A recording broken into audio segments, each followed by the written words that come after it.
Throughout the past year, people have asked for my thoughts about my cousin, Robert Kennedy Jr., and his presidential campaign.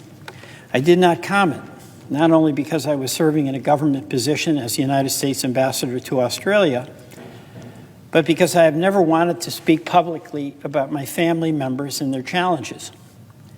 We are a close generation of 28 cousins who have been through a lot together.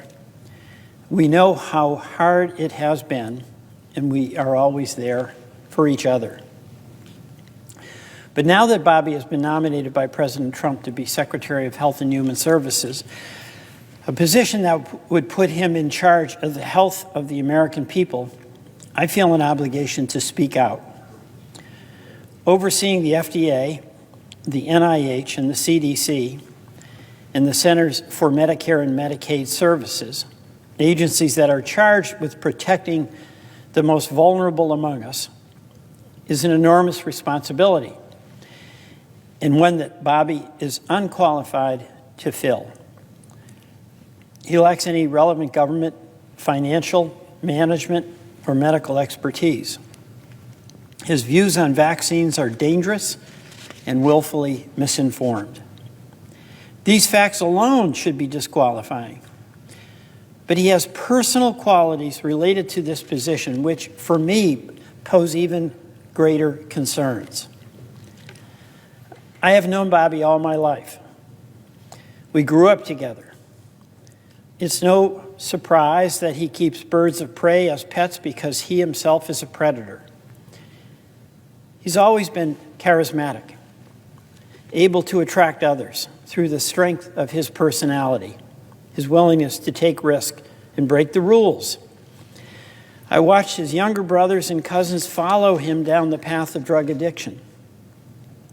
His basement, his garage, and his dorm room were the centers of the action where drugs were available. And he enjoyed showing off how he put baby chickens and mice in the blender to feed his hawks. It was often a perverse scene of despair and violence. Of course, people can grow and change. Through his own strength and the many second chances he was given by people who felt sorry for the boy who had lost his father, Bobby was able to pull himself out of illness and disease. I admire the discipline that took and the continuing commitment it requires. But siblings and cousins who Bobby encouraged down the path of substance abuse suffered addiction, illness, and death, while Bobby has gone on to misrepresent, lie, and cheat his way through life. Together, while he may encourage a younger generation to attend AA meetings, Bobby is addicted to attention and power. Bobby preys on the desperation of parents of sick children, vaccinating his own children while building a following by hypocritically discouraging other parents from vaccinating theirs. Even before he fills this job, his constant denigration of our healthcare system and the conspiratorial half-truths he has told about vaccines, including in connection with Samoa's deadly 2019 measles outbreak, have cost lives. And now we know that Bobby's crusade against vaccination has benefited him in other ways. His ethics report makes clear that he will keep his financial stake in a lawsuit against an HPV vaccine. In other words, he's willing to enrich himself by denying access to a vaccine that can prevent almost all forms of cervical cancer and which has been safely administered to millions of boys and girls. During my time in Australia, working on the Quad Cancer Moonshot, I learned that cervical cancer is among the top 3 forms of cancer among women in a majority of countries. Tragically, every year, more than 200,000 children lose their mothers, orphaned due to lack of vaccines and screening. Those are the real-world consequences of Bobby's irresponsible beliefs. We are a close family, and none of this is easy to say. It also wasn't easy to remain silent last year when Bobby expropriated my father's image and distorted President Kennedy's legacy to advance his own presidential campaign, and then groveled to Donald Trump for a job. Bobby continues to grandstand off my father's assassination and that of his own father.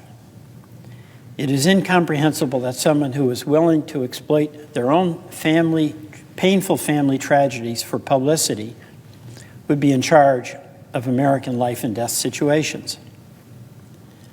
Unlike Bobby, I try not to speak for my father. But I am certain that he and my Uncle Bobby, who gave their lives in public service, and my Uncle Teddy, who devoted his Senate career to improving health care, would be disgusted. The American health care system, for all its flaws, is the envy of the world. Its doctors and nurses, researchers, scientists, and caregivers are the most dedicated people I know. Every day, they give their lives to heal and save others. They deserve a knowledgeable leader who is committed to evidence and excellence. They deserve a secretary committed to advancing cutting-edge medicine to save lives, not rejecting the advances we have already made. They deserve a stable, moral, and ethical person at the helm of this crucial agency. They deserve better than Bobby Kennedy, and so do the rest of us. I urge the Senate to reject his nomination. Sincerely, Carolyn Kennedy.